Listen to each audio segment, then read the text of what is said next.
Se for pensar na terapia, quantas conversas tu já teve com o teu psicólogo? É muita informação, é muito dado, é muita vivência, é muita emoção, é muita história. A gente possibilita uma forma objetiva de correlacionar esses dados, de encontrar relações implícitas, relações que o próprio psicólogo pode não ter percebido. Existem muitas IAs genéricas sendo criadas para a saúde mental, e se tu não tem um profissional daí treinado realmente ali, isso pode se tornar muito perigoso. Então a gente pensou, vamos fortificar os profissionais que são capacitados e que são necessários, inclusive, para que a gente possa daí sim chegar no nosso objetivo, que é melhorar a qualidade de saúde mental no Brasil.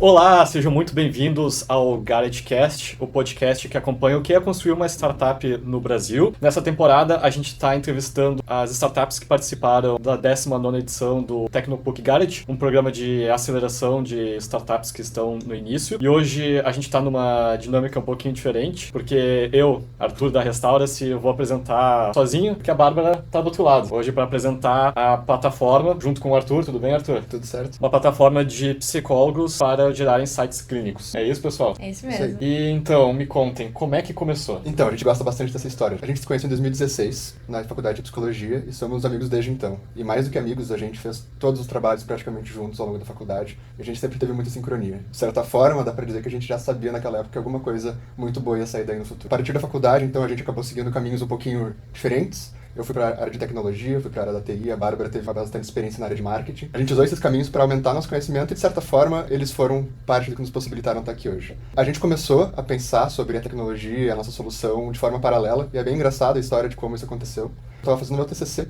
na verdade, começando ele, e eu sempre fui por um caminho mais teórico para fazer esses estudos. A Bárbara sempre foi por um caminho muito mais prático, muito mais de empreendedorismo e inovação.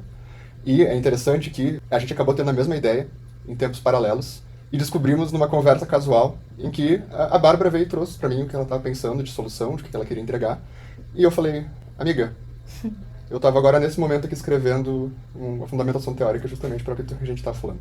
Então, de certa forma, a gente acabou combinando. A Bárbara trouxe o quê e eu trouxe o como, para a gente poder construir essa tecnologia. E aí a gente viu que fazia todo o sentido do mundo a gente se reunir mais uma vez e começar a fazer isso juntos. Bacana essa união, dois psicólogos, um pouco de TI também. E qual que é a solução de vocês? Qual é a dor que resolve? O Arthur, se for pensar na terapia, quantas conversas tu já teve com o teu psicólogo, quantas experiências e coisas já foram ditas ali? Com certeza é impossível de lembrar de tudo. É muita informação, é muito dado, é muita vivência, é muita emoção, é muita história. E nós somos seres humanos, né? A nossa capacidade de poder reter informação, de poder incorporar e fazer as relações que estão implícitas naquele discurso, naquilo que está sendo trazido pelos pacientes, ela é limitada. Querendo ou não, ela é limitada. A gente tem uma capacidade única, né, como seres humanos, de trazer a questão emocional, afetiva da relação, do contato humano de fato, mas a gente peca, muitas vezes, a gente tem limitações na parte de análise de dados conceitualmente, de forma objetiva, né? Então, é aí que a gente entra com a nossa plataforma, o Cinta, né? A gente possibilita, através da análise de dados clínicos, né, que são extraídos de sessões, a partir de prontuários, transcrições e as próprias anotações que o psicólogo vai trazendo, a gente possibilita uma forma objetiva de correlacionar esses dados, de encontrar relações implícitas, relações que o próprio psicólogo pode não ter percebido. A gente vê muitos aplicativos destinados ao usuário final, então aos pacientes, de ajudar na parte psicológica, ali às vezes também tem algumas questões de meditação, de bem-estar, de saúde emocional. Por que a plataforma de vocês, a Cinta, ela é destinada aos psicólogos? Então, no início a gente chegou a considerar fazer algo para o usuário final, só que o que a gente vê é que existem muitas IAs genéricas sendo criadas para a saúde mental, com essa especificação, ou até que não tem essa especificação, mas as pessoas utilizam para isso. E isso pode gerar muitas complicações no sentido de não ter um profissional capacitado por trás, porque querendo ou não, a IA ainda pode alucinar ali, né, dizer uma coisa que não é tão coerente, por mais que tenham limitações ali para cuidar disso, né? Então, se tu vai falar sobre suicídio, por exemplo, ela vai indicar que tu ligue para o número que tu tem que ligar para conseguir essa ajuda.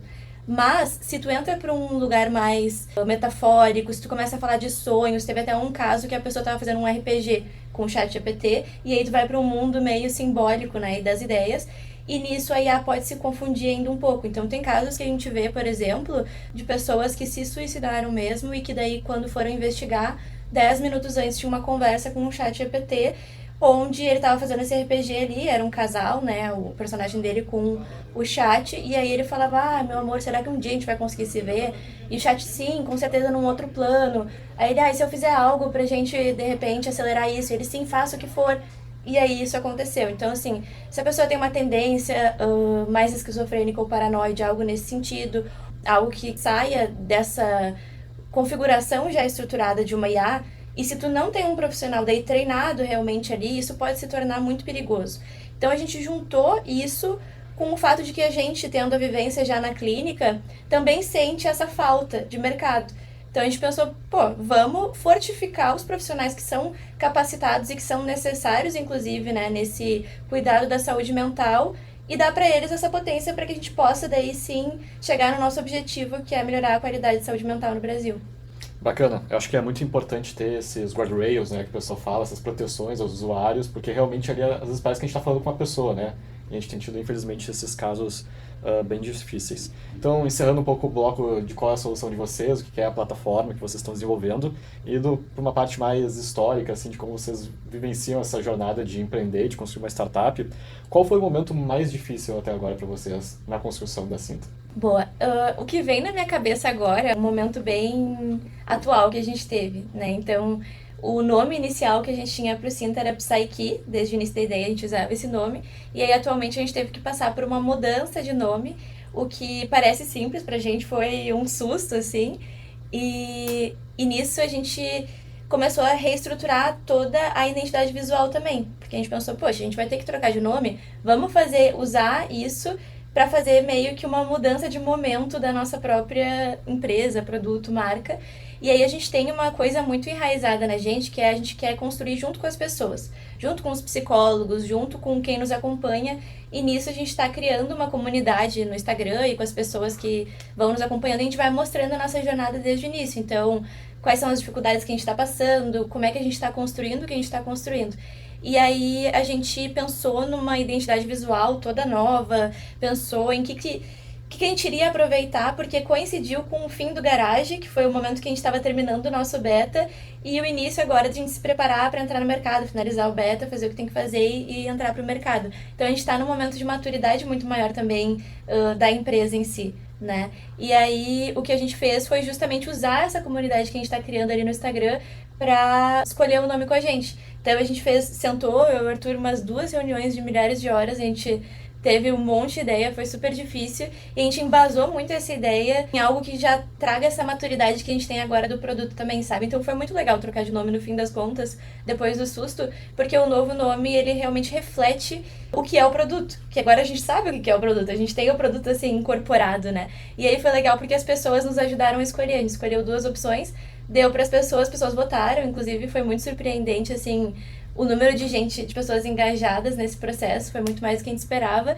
E aí nos ajudaram e a gente escolheu um novo nome, fez todo esse rebranding e no fim das contas muita gente veio nos elogiar, parabenizar pela nossa comunicação, pela forma que a gente expôs ali. Então pra gente acabou sendo até uma oportunidade de se aproximar das pessoas e continuar construindo junto com elas. Bacana, bacana. E passando agora para o momento atual de vocês, embora eu sei que acompanhando a Cinta não foi tanto tempo atrás, mas qual é hoje o maior desafio para vocês como startup?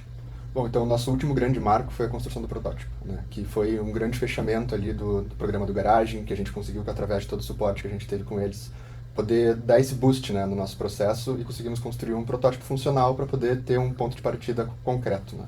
Agora o nosso objetivo, que a gente está focando e está sendo o nosso desafio, é a nossa estratégia go-to-market. Então, é o processo, né, de a gente começar do nosso protótipo e construindo a nossa plataforma final, né, para o público-alvo final, e nossa estratégia de ir lançando ela, né? Então a gente, por exemplo, a gente tem um plano, né, de lançar um beta inicialmente.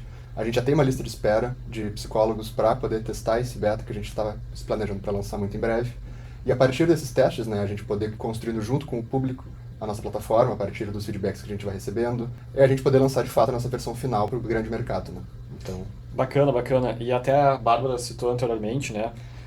A gente está focando essa temporada nas startups que participaram do Tecnopuc Garage, que é o programa de aceleração aqui do Tecnopuc. E como é que foi a experiência para vocês? O que vocês aprenderam, assim? Qual foi um momento, assim, que vocês relembram do programa? Um dos grandes momentos, assim, que o Garage mais teve um fator decisivo na nossa trajetória Antes do garagem, a gente tinha um planejamento, um roadmap que a gente ia seguir, e ele era bem conservador, podemos dizer assim. A gente pensava que a gente levaria 2, 3 anos para poder tá com o nosso produto no mercado. Basicamente, com todo o auxílio que o Garage nos deu, a gente reduziu esse tempo para 2 semanas. A gente conseguiu fazer o primeiro protótipo beta em 2 semanas, algo que a gente faria o beta em 1 ano e meio, né? Então foi bem aceleração mesmo. Então, eu acho que a palavra aceleração é que justamente define a nossa experiência, né? Teve um fator essencial para dar aquele kick-in inicial no nosso projeto e botar em prática o que a gente já estava há tanto tempo discutindo e tendo reuniões a respeito, né? Legal ver essa aceleração. E agora pensando mais no longo prazo, como é que vocês imaginam a startup de vocês daqui a 5 anos, daqui a 3 anos? Né? Onde é que vocês querem estar? Qual é o grande sonho da empresa? Daqui a 5 anos, 3 anos, a gente quer estar bem consolidado no mercado. Então, uma coisa muito importante da nossa tecnologia é que a gente quer desenvolver ela para que a qualidade dela fique cada vez melhor. Porque a gente tem um objetivo, a gente tem features que a gente sabe que vão ajudar muito, até pela nossa experiência como psicólogos, mas a gente sabe que a tecnologia tem potencial para fazer muita coisa, sabe? Então isso é até um processo de algo que a gente aprendeu também na experiência do Garage, que começa pelo mínimo produto viável, pelo básico, resolve esse problema para as pessoas e depois vai melhorando, vai criando outras features. Então a gente até tem que se segurar um pouco porque a gente fica empolgado com todas as possibilidades. Aí quando eu olho para daqui a 3, 5 anos, eu quero que a gente esteja consolidado no mercado, que a gente esteja de fato sendo potências grandes, atores grandes nessa questão de qualidade de saúde mental mesmo. Então que a gente consiga ter esse grande objetivo, né, que é ajudar os psicólogos e potencializar a qualidade da saúde mental. E também espero que a gente consiga se internalizar, sair do Brasil, ir para a América Latina, para o mundo, por que não, né? Então a gente tem grandes sonhos nesse sentido. E, bom, ainda é uma startup inicial, né? Mas vocês já viveram bastante. Se vocês pudessem deixar um conselho para as outras startups, para quem está começando, para quem tem uma ideia e ainda não tirou do papel, qual seria? Se joga. Eu diria... Começa! Eu diria assim, planejar é muito importante, é essencial, é a parte mais fundamental, tu saber o que tu tá fazendo, tu tá preparado para o desafio que tu tá se colocando, né? Mas um problema que a gente sentiu isso antes do Garage, né? Acho que foi uma das lições que a gente acabou tendo com o Garage, é de não ficar se segurando demais. Eventualmente tu vai ter que ir pro mundo real, tu vai ter que ir pra prática, tu vai ter que conversar com o teu público-alvo, tu vai ter que conhecer as necessidades e as dores do teu público-alvo. E tu nunca vai estar 100% pronto, né? Mesmo fazendo isso. Exatamente. E tu nunca vai saber o que o mercado vai sentir, vai perceber da tua solução sem tu ter contato com ele, né? Bacana. E para quem quer saber mais sobre a Cinta, um investidor, de repente, um psicólogo, uma psicóloga que quer aderir, né, quer entrar no beta, ou alguém que de repente pode ter alguma ideia, onde é que eles podem acompanhar? Eu sei que vocês também têm algumas redes pessoais, que vocês trazem algum conteúdo ali por trás das câmeras, né, que é bem bacana. Então, quais as redes que eles podem acessar vocês? Boa. O nosso site com mais informações é o cinta.com.br, mas podem também nos acompanhar no Instagram, que é onde a gente geralmente posta muito da nossa jornada, então ali que a gente está meio que construindo a nossa comunidade, e pra gente é muito legal, assim, o pessoal comenta, acompanha, então quem quiser pode nos seguir no cinta.psi, ali no Instagram e no TikTok também. E se quiserem entrar em contato, trocar uma ideia, dar uma ideia, fazer um comentário, enfim, podem nos mandar mensagem que a gente é super aberto para esse tipo de coisa, inclusive gosta muito desse contato. Muito bacana, a gente vai deixar na descrição aqui do episódio os links também, para o pessoal poder acessar ali facilmente. Muito obrigado, Bárbara, muito obrigado, Arthur, hoje com uma dinâmica um pouquinho mais diferente. E obrigado a vocês que estão assistindo, não esquece de compartilhar esse episódio, dar o like ali nas redes sociais e a gente se vê no próximo episódio do GuideCast. Tchau! Até breve. Tchau!